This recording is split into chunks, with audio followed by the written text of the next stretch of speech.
Well, it's time now to review headlines on today's newspapers with the Ombudsman of This Day and Arise Media Group and This Day Newspapers Group Executive Director, Kayode Komolafe. Good morning. Good morning, Oji. Happy Sunday. Good morning, Steve. Good morning, KK. I guess we should just go right into it. We'll go straight into it. And we'll start with This Day, the newspaper of record. The lead story here says, in retaliatory move, federal government to impose travel restrictions on the UK, Canada, Saudi Arabia. 13 countries add UK to their red list over Omicron cases. Nigeria is now, speaking the language, I believe, that they understand.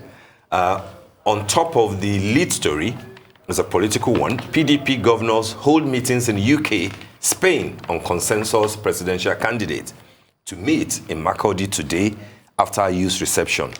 APC says PDP's sole intent is to grab power in 2023. On the strip, 2023, don't direct Yoruba to support any aspirant, Obasanjo tells Oni. That we'll find on page 10. And on the window, UAE appeals to federal government for restoration of Emirates operations. Accuses Air Peace of abandoning Sharjah airport. We left due to COVID-19 lockdown, says Onyema. And below on the strip, below there, to avert strike, federal government pays ASU 52.5 billion revitalization fund and allowance, which is on page 6. And very quickly, the lead, the cover picture is to celebrate the departure of a great Nigerian, an eminent jurist, the late Justice Babalakin. And there you have the Vice President of Nigeria, Professor Yemi Osinbajo, joining Dr. Wali Babalakin, the first son of the late jurist, and the Ondo State Governor, Rotimi Akeredolu, and of course the Osun State Governor, Adegboyega Ayetola, during a condolence visit to Babalakin on the death of his father, Justice Bolarinwa Babalakin in Bogo. KK, over to you, sir. Yeah. It will be in order to start on the note of adding to the words of condolence to Dr. Wali Babalakin and the family of the great jurist, Justice Babalakin, on the death of their patriarch. Perhaps we should start reviewing the front page of This Day on a positive note, the good news there.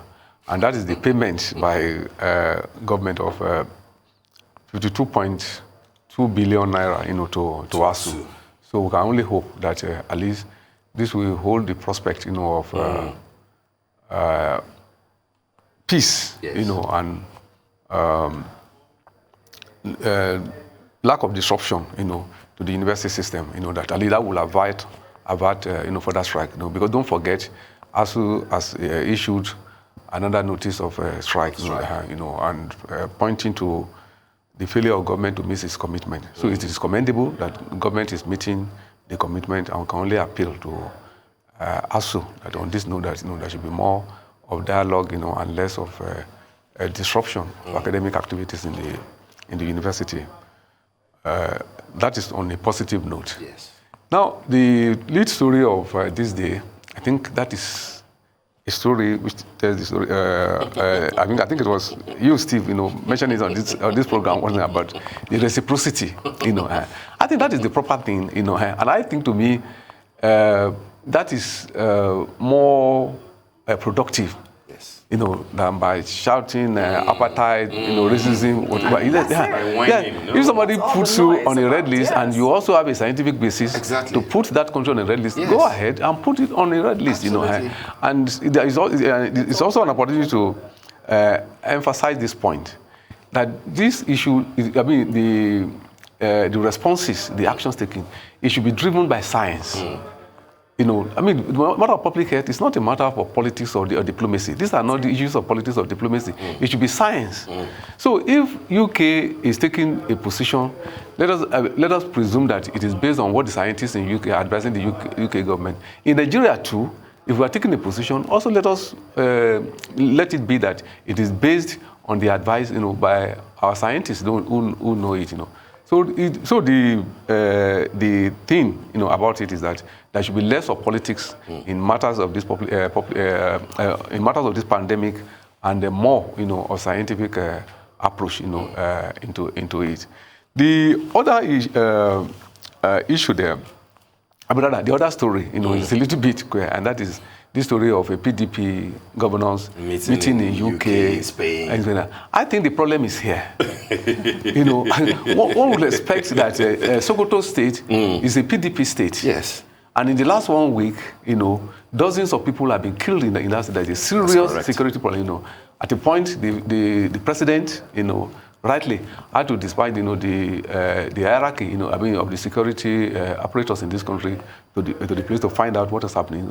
So you will expect that if PDP wants to get by that, the governors of PDP ought to be meeting in Sokoto State. They ought to be meeting in Bako. They ought to be meeting in areas where we have problem. In Niger Delta where they are. So I don't see the point that you want to strategize about 2023, and you go to Spain and you go to UK. The problem is not in UK. It's not. To me, it just shows it's something quixotic, about politics, So I think rather than that the problem is here, whether it is security, whether it is poverty, whether it is lack of infrastructure, whatever you may think about, and it should be, it should be. So I find the report, quite interesting, and the admonition of President Obasanjo, I think is quite on point, But the point we must even ask is that in which election in this country do you have a traditional ruler, telling people where to vote? Anyway, so to me, it does not even arise. No, I don't think anybody, takes the cue from any traditional ruler, on how to vote. But I think it is proper that as an elder, a Yoruba man, Obasanjo is advising the owner that, He was right. Everybody will come to you, listen to them, and bless them. Don't take a position. So I think it's a proper advice. I mean, it's a word of elder, Right. And I think the Kabiyesi, the owner of himself, will also take note of that. I mean, what Obasanjo has said, I think is the proper thing that all politicians, they should see the monarch as the father, and that he is duty bound, to bless everybody, And in any case, any traditional ruler will be overreaching himself, to think that you can dictate, on a partisan basis, where people will vote here. So and you also have the retaliatory move up there. Okay, the UAE, the ding dong. Yeah, which I also think it is also a matter of reciprocity, and it is interesting that it is the UAE now that is now begging, because that's what it appears that they are begging. Exactly, because the impression given initially it was as if a punitive action was taken against Nigeria, but it is the UAE now that is now begging that Nigeria should restore 2 flights, a week, for But even their Emirates, excuses sounds really absurd, because they're saying Air Peace. They're pushing the blame to Air Peace. How can you abandon your profits? It doesn't even. And Air Peace has, appropriately responded. Right. Yeah. Can we take this style very quickly from Madame Dubai herself? Well, it's nothing that you don't know already. It's on the cover of this Day Style is supermodel Naomi Campbell. She was on the runway. I was on the runway, and I was also talking to you guys live. I talked to Dr. Abati. Yes. But, the cover is supermodel Naomi Campbell, who has been, a long-term partner with the Rise Fashion Week. And, this edition, I believe, is the edition where all of the designers were showcased with the models on the runway, tagged the best of Rise Fashion Dubai, rising and conquering. Yeah. So we had about 10 designers. Unfortunately, we're supposed to, I believe, 15 of them, and some of them couldn't make it because of flight issues and restrictions, obviously. So we had 10 designers. We had Banke Kuku, Hudaya, Kenneth Ize, Odia Mimone. I believe, Hudaya and Ute Run. And we also... We had Genix Couture. Genix, no, we didn't have Genix. Oh, we didn't have Genix. It was Uteron. But it's a good addition to have. All right. Really. Thank you. So should we do Daily Trust? Yes. This is the newspaper that I always want to highlight because of the school children in captivity. Now, in the Federal Government College, Berniari, 180 days. Bethel Baptist High School, Kajuba, 162 days. These school children are still held in captivity. I don't know if you saw that video that went viral. I'll highlight it in my What's Trending tomorrow about this woman talking about her ordeal in captivity. She talked about how she was raped and, how she was beaten. The one in hijab. Completely horrific. Our children are going through this. Every single day, and they need to come out. It's a really unfortunate situation. Really unfortunate situation. And then I believe the lead story, as 30 states propose 8 trillion naira, only Lagos, Rivers, and Anambra can fund the budget with ease. Others, they rely on loans and bailouts. Well, I don't know if you want to highlight that story. But then another story there, terrorists kidnap Imam and others in Sokoto, Borno. Now that they have declared these, but now it's terrorists. They don't call them bandits anymore. It's still a horrific insecurity situation we're having in the north at this point. Another story there, mom, 2 kids, others injured in Abuja gas explosion. Over to you, KK. Yeah. We don't have much time. Thank you, Oji. But we should not be tired, like you said, in putting it into focus, the plight of those students in captivity, 180 days of students being in captivity in Kebbi State, and the other school 162 days. 162 days. Bethel Baptist High School. So the point is just to emphasize that it cannot be taken as normal. No. That we have in our country, students being in captivity for 180 days.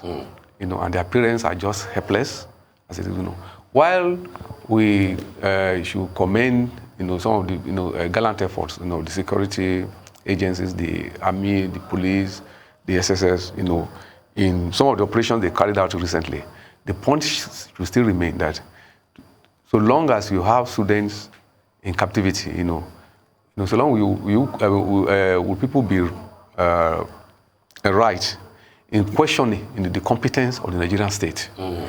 So without prejudice to the gallant efforts of our security people, I think that the security of the Nigerian state is still being put into question by that kind of a story that you're having. So the call should go to the security, the hierarchy, of the security apparatus in this country, that more should be done to get those students liberated. Yes. And for the lead story of Sunday Trust, it's very interesting that out of the 36 states, Lagos, Anambra, and Rivers, are the only states that could actually fund their budgets, operate without depending on the center. That's right. Now we must put this story, we must just oppose it with this call for restructuring, about true federalism. Even some people are even proposing more states. Yes, as part of the restructuring, yes, because part of the argument of restructuring is that you have more states in the north than in the south. And for justice and equity, we must create more states. There are some places in the south that their own version of restructuring is creation of more states. So I think the viability of these states as geopolitical entities, should put it the way that we should have a more critical, approach, to the way the restructuring debate, is being conducted. Because what is the point in having states, that are not viable, and for some, you're talking about devolution of power. When you devolve this power, what is the competence of the geopolitical units, to find it? So I think it's part of the challenge of Nigerian federalism, which should be put, on the agenda as we debate the future of Nigerian Federation. Yeah. Well, thank you very much, Mr. Komolafe. Yes, we'll see you next week. I spot your puppy there. Well done. Yeah. Thank you. I mean, I need one next week if you can bring one for me. Okay, I promise. Fantastic. We'll have to do more, but week. I'm sure next week will be better. Good to be here. Thank you very much. Thank you. Yeah.